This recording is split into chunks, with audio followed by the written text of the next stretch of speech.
Ay mga best, nandito po tayo sa U-Belt area, Sampaloc, Manila, near Arellano University and U St. Jude, CEU, NTC, UEFEU, San Beda, San Sebastian. Napakarami mga iba. Kaya nakita nyo, turo ko ng turo dyan. Tara, hostel po natin ito. Ito po ay 5 units, kagagawa lang. So, natin itong 4-story towns. Dito po muna tayo sa inyong garage. Po pala ay 2-car garage. Ayan. Kasya po dalawang SUV, habang po din yung cistern. At meron po tayo dito service area. Nandito naman po ang toilet para sa staff. Ayan. May design po. At dito naman po ang kanilang room. Pwede po kayo maglagay ng double deck. Ito naman po ang ating fire exit. Yan. Para magkaroon tayo ng good airway ventilation. Yan. Security rin po tayo dito sa ating mga fence. Ito naman po ang papunta ng second floor. Papunta sa ating kitchen area. Yan. Balik po tayo sa front. Ito po. Papunta tayo sa second floor. Nandiyan ang ating kitchen and dining area, living room, at toilet and bath. Meron tayong dalawang door. Ito, solid door na ito. Unahin po natin itong dining area. Ayan, maluwag po dito. Ayan, napakaganda ng ating pendant light. Lagi po tayo ng table dyan. Kasya hanggang 6. Ito naman po ang ating granite counter top. Wide na rin po siya. Punta naman po tayo dito sa ating kitchen. Meron tayong single sink. Ayan. Napakaraming base cabinet. Hanging cabinets. Yan.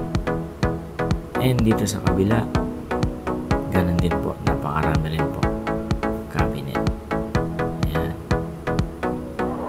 At dito naman po ang ating grease trap. Yan. Para iwas clog. Malaki na rin po ang ating window dyan. Nandito naman yung ating abang na exhaust para sa ating range hood. Pwede po tayo dito bumaba, malapit po sa ating staff room. Ayan, sa back area natin. Okay, punta muna po tayo dito sa ating toilet and bath. Ayan, napakaangas na rin po ng design dyan. And dito naman po tayo sa ating living area. Ayan, napakaganda po ng ceiling light dyan.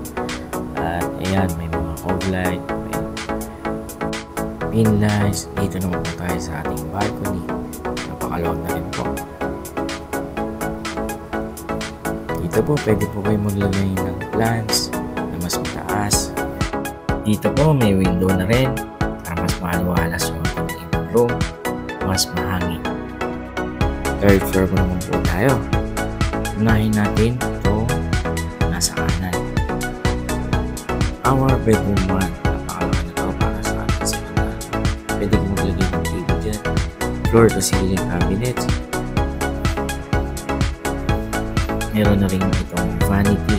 Nakapunta tayo dyan. Or pwede rin study area. Ayan, napakaraming cabinets. Meron na itong sariling toilet and bath, shower divider, lavatory. Punta naman tayo sa ating bedroom number 2. Our master bedroom. Unahin natin yung walk-in closet. Ayan, ating vanity. Ayan, pwede rin study. Ayan, ang ating cabinets. Malaki, marami.